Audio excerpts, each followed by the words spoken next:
তো বন্ধুসকল, আপোনালোকৰ বাবে এটা গুৰুত্বপূৰ্ণ খবৰ আৰু বৰ সুখৰ খবৰ, কাৰণ যিবিলাক কেণ্ডিডেটে এতিয়ালৈকে RPF কনষ্টেবলত এপ্লাই কৰি থৈছিলে, বৰ্তমান ৰিটেন এক্সামৰ বাবে ৰৈ আছে, সেইবোৰৰ বাবে এটা বহুত ডাঙৰ খবৰ। কাৰণ সকলো RPF কনষ্টেবলৰ ৰিটেন এক্সাম অতি সোনকালে হ'বলৈ গৈ আছে। যদিও বা অফিচিয়েল ৱেবছাইটত দিয়াৰ কোনো ন'টিফিকেশ্যন অহা নাই, কিন্তু গুগলত চাৰ্চ কৰি আমি কিছু তথ্য পাইছোঁ।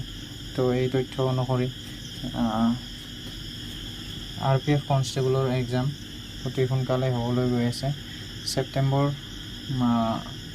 মাহত RPF কনষ্টেবলৰ ৰিটেন এক্সাম হোৱাৰ খুবেই সম্ভাৱনা আছে, কাৰণ ইয়াত সম্পূৰ্ণকৈ উল্লেখ কৰা আছে যে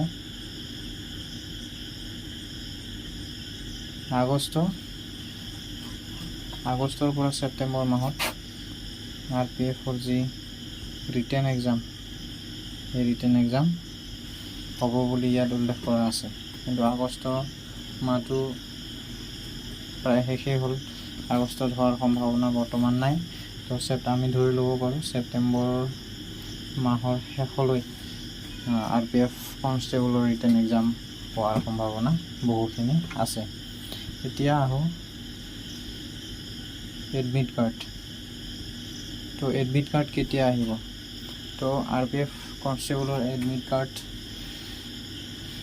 এক্সামৰ প্ৰায় 10-15 দিন আগত সকলোৰে আহি যাব। তো সকলোৱে ধৈৰ্য ধৰা। তো অতি সোনকালেই সকলোৰে ৰিটেন এক্সাম আহি আছে। এতিয়া এক্সামিনেশ্যন হলত আমি কি লৈ যাব লাগিব? প্ৰথম লাগিব 10th pass certificate, 12th pass certificate যি আছে, গ্ৰেজুৱেট চাৰ্টিফিকেট যদি আছে, আমি সেইবোৰ লৈ যাব লাগিব। নেক্সট কেটেগৰী চাৰ্টিফিকেট অৰ্থাৎ কাষ্ট চাৰ্টিফিকেট আমি নিব লাগিব। তাৰপিছত আধাৰ কাৰ্ড আৰু পাছপৰ্ট চাইজ ফটো আমাৰ লগত থাকিব লাগিব। এতিয়া এক্সাম কেনেদৰে হ'ব? RPF কনষ্টেবল এক্সাম পেটাৰ্ণ কি টাইপৰ হ'ব? সকলো প্ৰশ্নতে negative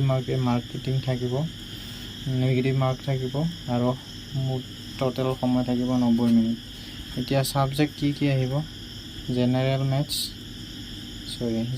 awareness, arithmetic, general intelligence and reasoning. General এৱাৰনেছত থাকিব 50 নম্বৰ, এৰিথমেটিকত থাকিব 35 নম্বৰ, জেনেৰেল ইণ্টেলিজেঞ্চ এণ্ড ৰিজনিঙত থাকিব 35 নম্বৰ।